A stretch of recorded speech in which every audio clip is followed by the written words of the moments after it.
it's clear to all of us that at Princeton future meetings you hear the most interesting discussions, the most forward-looking ideas, and it's a great experience to be here and to participate. The relation between Princeton Future and the town and its government has been, I think, somewhere between being ignored and occasionally hostile. I'm interested in the process. What we've seen is wonderful and as good as plans can possibly be.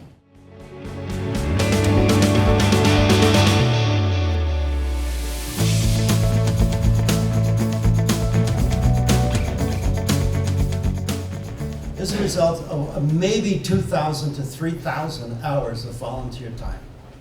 And what we did is we did a series of 21 workshops across the board, and those particular results are going to be condensed now down into hopefully about 2 hours. So I'm not going to be able to cover certainly everything that was done, but I will try to skim the most important ones to be able to get your response back. Now, what came out of all of this work was essentially 4 planning policies. The first one, which came out of one of the last workshops we did, is called the Emerald Necklace. The second one is called the Golden Circle. The third one is called the Silver Lining, and the fourth one is called Leafy Suburbia. These 4 policies are clearly the generation of what you thought, the people who participated, thought should happen. Now, we got this question very early on. Why is Princeton Future doing this?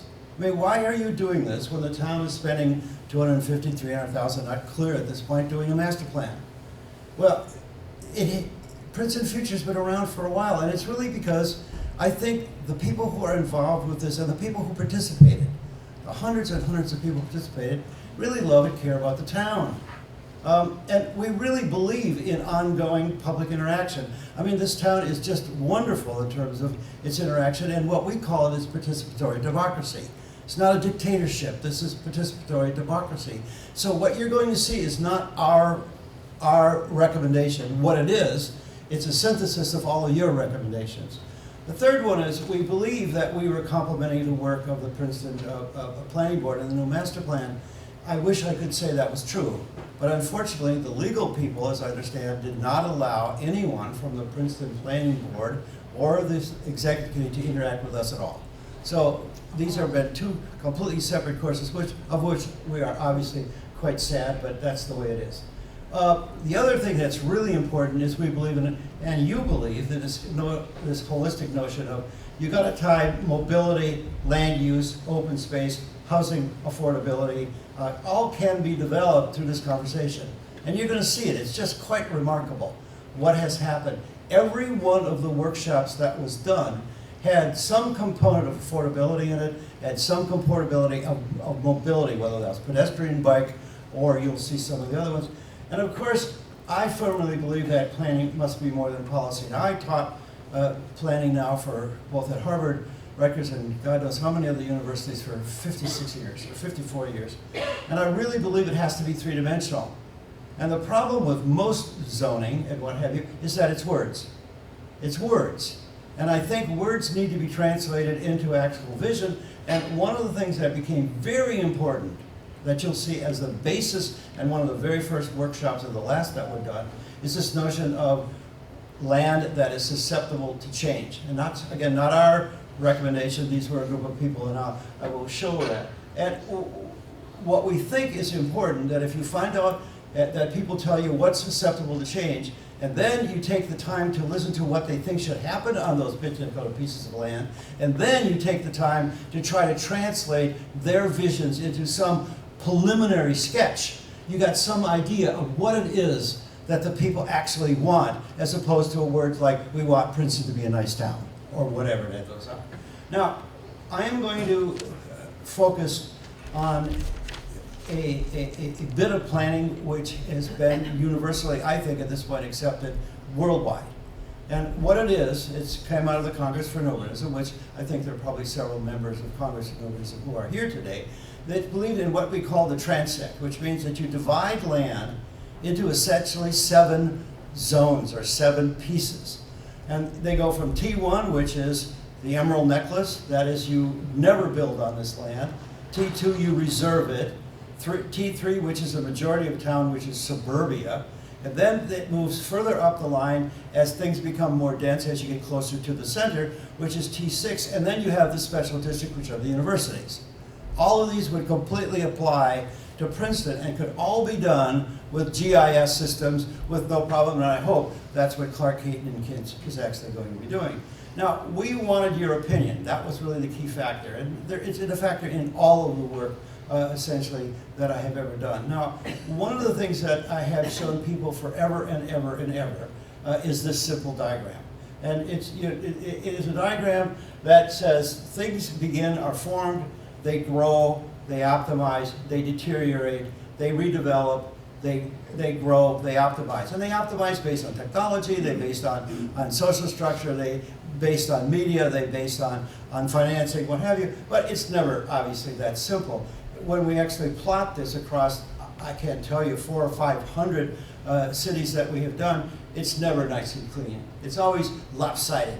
Things optimize in bigger areas and they deteriorate faster in other areas. In some places, they don't go at all. Now, what's interesting about this one, just going back, is that we're born, just think about it, we're in the middle, we're born, we grow, we optimize, and then we try to stay alive as long as conceivably possible with as much technology as we can possibly put into ourselves, and then we die. But towns and cities don't do that. They continue. They continue to grow and evolve and change over time. Now, in the summer, I spent 6 months abroad. Francoise and I have a house in southwest France. And I got an opportunity to read this book by David Reich, which kind of blew me away. I mean, I had no idea how humans have gone through such an extraordinary evolution over time. Through the now ability to be able to look at DNA. Nothing ever remains the same. Nothing remains the same. Everything is evolving at some rate all the time, forever, which I thought was really, really extraordinary. Now, let me give you an example of that. This is a glorious photograph of Princeton in its heyday, supposedly in its heyday, right? We're looking at here, what, 1910. And I always found really fascinating looking at this. There's so much urban design to be learned from this particular diagram, but there's also a lot of historic evolution in here. Whereas here we had, trucks that backed up and sold produce onto the wide sidewalks, a diagonal parking down the street. But of course, the traffic engineers took care of all of that as we continued to widen and we became more auto-centric. Now, what happened over time? Just look at this little simulation over time. Only 2 of the buildings on the left-hand side remain the same. Interestingly enough, the ones on the right-hand side have stayed pretty much similar. The university has kind of kept that kind of edge. But what I find really fascinating, and one of the areas that we're going to focus on is going to be the Princeton Shopping Center. I used to work for Victor Groen. I got hired by Victor Groen right after I got out of college, and I used to design shopping centers.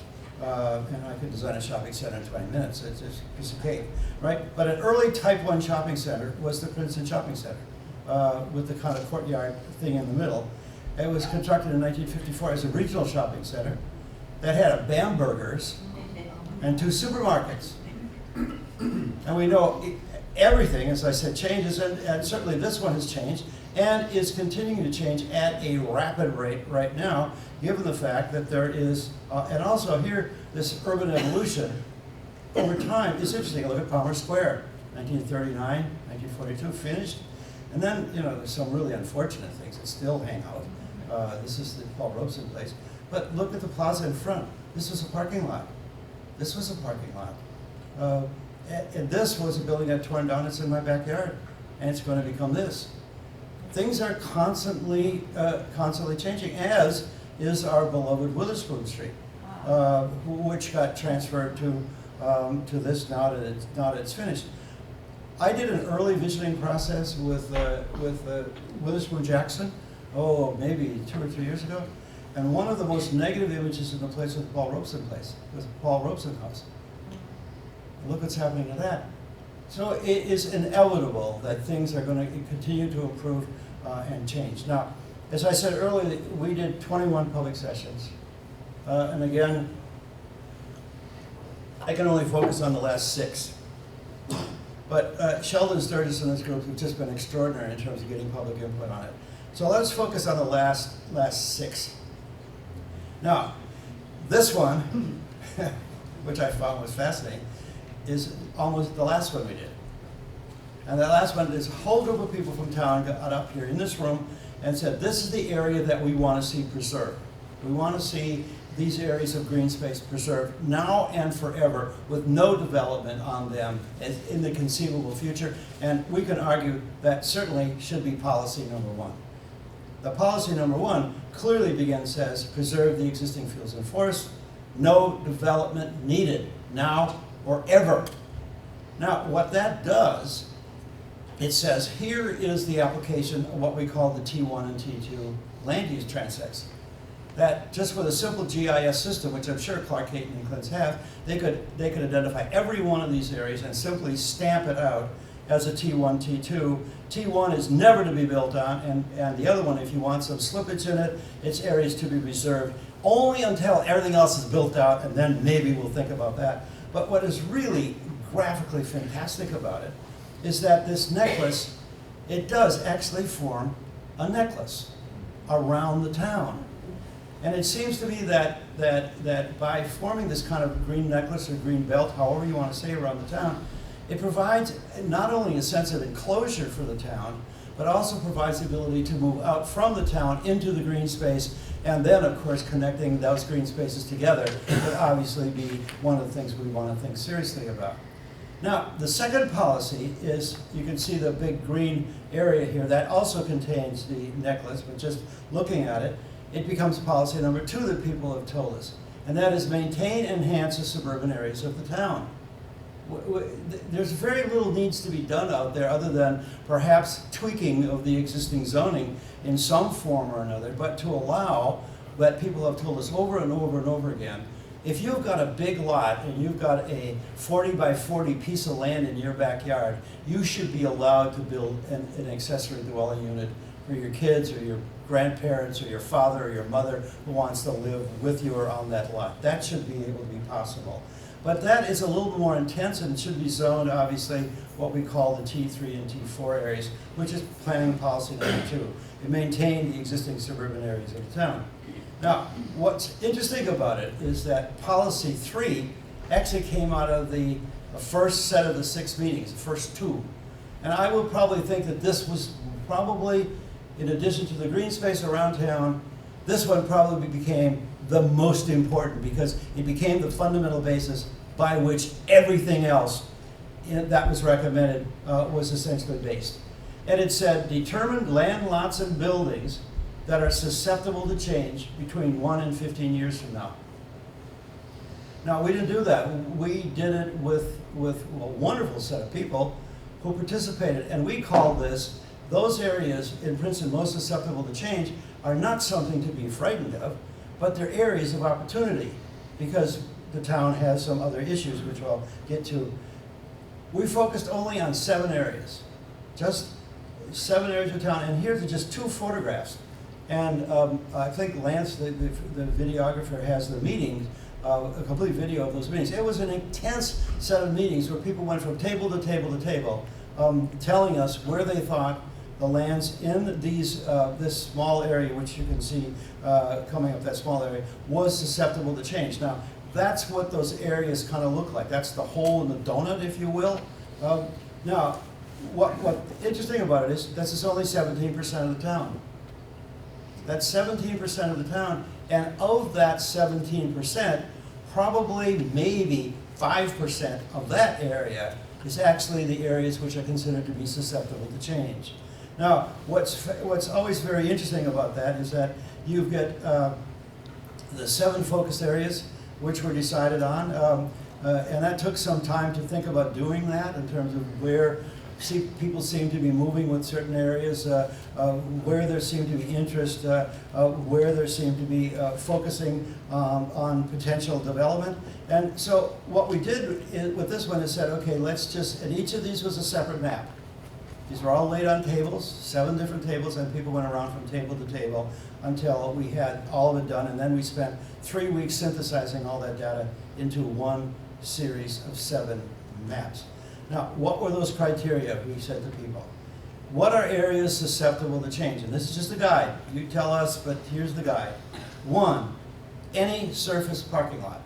Surface parking lots are the land banks of the future. We must, and that's pretty clear, as you can see in this town, right now at the window, we used to be a parking lot. There used to be parking, every surface parking lot will be eliminated in urban areas. It's ridiculous and useless, except for the suburbanites coming in and a need to park, which is another whole issue.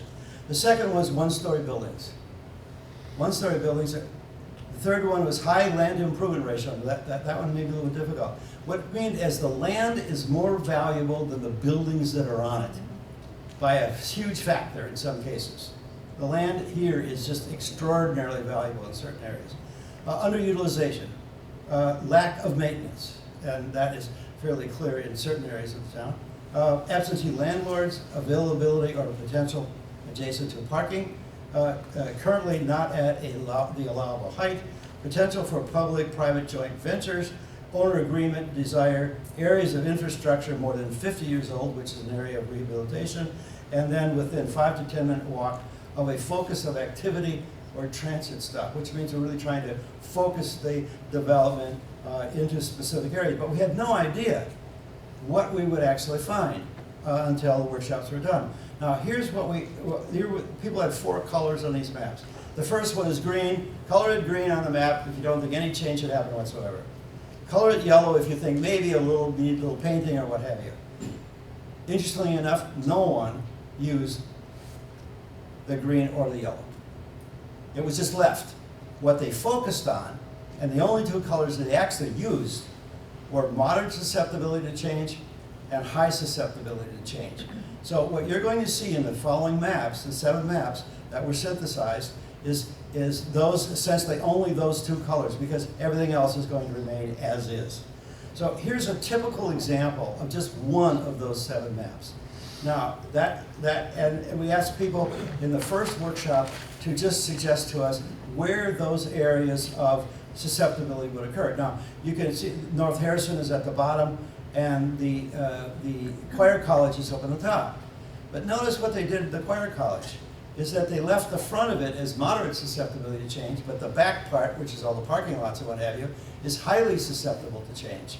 Now again, this is not something that we did. This is something that was synthesized from all of the work that was done by every one of the groups. That was the first meeting. The second meeting then said, what do you think should happen here? And in the process of doing that, you see that on the side. So they came up with all of these suggestions as to what should actually happen in those areas which are either moderate or heavily susceptible to change. And this was done for all of those 7 areas. Now, the Planning Policy 4, which came out of the 3rd and 4th meeting, is probably, to me, one of the more important, because it's one that's nearest and dearest to everybody's heart. And that is adopt multiple parking and mobility options. I mean, there's a traffic problem and there's a parking problem. And there has been a traffic and a parking problem in this town forever and ever and ever. And there's only continued to be that unless we do something about it. But the key factor is that people wanted to make the town more walkable. Make the town more walkable. Now remember, you've got the golden, the emerald necklace that kind of confines it to an area. And then how inside that particular area do you make it more walkable and less car-centric? Now, what came out of that was traffic calming. You'll see some recommendations of traffic calming. Heavy-duty emphasis on more pedestrian, transit, and bike priority. And again, all of those have been things that have been talked about a lot in this town, but were reiterated in the workshops that we did. This one I thought was fascinating. Every one of these, in fact, it's just fantastic to have people. Not as somebody saying, hey, you got to do this, but somebody who would just ask them, where do you think there are dangerous intersections? And you can see here the heavy-duty X's are where people thought that there was a problem, and there was two types. It was a primary and a secondary one. The big ones, as you can see, is the one you know when Bayard Lane meets Route 1. I mean the turn in the corner. That's certainly one, and the one out on 206. And those were the two big ones. And then there was one that was actually by the shopping center. Now, what did they want for those particular areas? They came along and said they recommend in the big X's that we institute traffic circles. Now, we just came from France, and there's a gazillion traffic rond-point in France. I mean, every third mile seems to be a rond-point. They work really well because there's no traffic lights anymore, and the traffic flows. And I thought that was interesting. The others is just to improve the pedestrian crossings, and you're going to see how that works out. Another map that was done in that workshop was, where do you think future parking should go? Now, we're talking about not surface parking, but we're talking about mixed-use parking. Retail below, parking, housing, or some combination of the two. But the big ones, if you look at where the biggest numbers of parking decks went, it was at the Princeton Shopping Center and at the Civic Center, which is down on the end of Witherspoon Street. And you can see other ones around town, and one of them that you're going to see is going to be the Park Place one, and I'll go into that a little bit. Now, this is the Golden Ring. And to me, it just was amazing to me that when you ask, listen, Transit is thinking about extending the transit line from the station into town. Where do you think that line should actually go? And this was the results, that it should come up University Place, go down Nassau Street, go up Harrison Street, and then down and around, and then connect back to the train station again. And they also said they didn't want the big Beaumont buses. What they were really looking for, in terms of giving them choices of several different bus types, this is the one that came up, this one absolutely came up the highest. Easy to get on, easy to get off, side-loaded, and electric, hopefully, electric. They're all over Europe at this point, and maybe you got to buy them from Europe, I'm not really sure. And then, of course, as you know, the university is just in the way the university is doing everything correctly. Got rid of all those big Beaumont buses and went with smaller electric buses. And so, there certainly has been movement on that. The question is that the university now has all of its stuff correctly. The question now is, can the town get its movement system correct? Now, the two factors that were really important on this one was obviously the 5-minute walk and the 10-minute walk. And the key factor is that if Princeton is already a pretty incredible place, but could you imagine if this system was in place and people could actually walk to transit? Kids could take the transit bus to all the school systems that are in town. You could take it to recreation facilities, and this thing would run every 10 minutes in both directions, so that you just had to go and then be there. And 5 minutes is really the key, and it's 5 minutes where most people had recommended we concentrate as much development as conceivably possible within that 5-minute areas. But then the new technology, the new research is indicating that people are willing to walk more. If you've got a cool place to walk, nice sidewalk, flowers, what have you, people will actually walk more. They'll walk up to 10 minutes. Now, 5 minutes is about 1,500 feet, 10 minutes is about 3,000 feet. And of course, the more we walk, the healthier we feel, the longer we live, et cetera, et cetera, et cetera, et cetera. And then of course there's the bicycle issue, but this is primarily focused on walking. So the key factor here is, if we have the big ring, the golden necklace, and you have the golden ring of the transit system, and within that you isolate a series of these stops, and you zone it to be able to allow this housing, mixed-use, retail, open space to occur, you have the best of all possible plans. Now, this is going to be the deal. How in the world, look at this. This is downtown. Massive cars, one person in it. Massive cars, one person in it. What happens is we have become an auto-centric town. The question is, where do you park? And how do you begin to deal with that? And perhaps in the suburban areas, which are going to remain auto-centric, That's okay. With their 3-car garages or 2-car garages, doesn't make a difference. But the center of town could be this absolutely incredible, sustainable, walkable transit facility, and then you absorb the parking as it comes in without essentially allowing it to overrun the actual downtown area itself. Now, what I find in terms of the policies, and this is the one that probably most of you have heard about, is this presentation, is provide for market rate and affordable housing. Now, the meeting we had here focused on what was called make it livable and lovable. Provide the middle housing type. I mean, I just got back from Europe. We're thinking, and we have, houses there are at the most expensive, maybe $250,000, $300,000. And I walked out to the top of Nassau Street, because I live on Bank Street, and looked at what was in the window, and the prices of the house average that were for sale in the window were $1,600,000, $1,700,000, $2 million, $2.5 million, $3 million. And I'm going like, my God, I'm a teacher, I'm somebody making $60,000, $70,000, $80,000, $90,000 a year. Where in the hell do I live in this town? Well, you don't.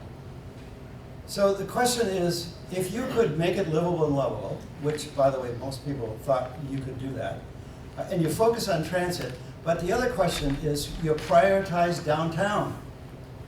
Don't prioritize suburbia, prioritize downtown. Let downtown become a place that should be able to absorb it. Now, here's some of the reality. The town has a fair share obligation. Now, the last time I was told from research that after they got their last fair share analysis, the town said, oh no, we're not accepting this, and they spent, someplace, the rumor is, between $1.5 and $2 million on legal fees to stop it. Well, they lost. They lost. You're not going to beat this one.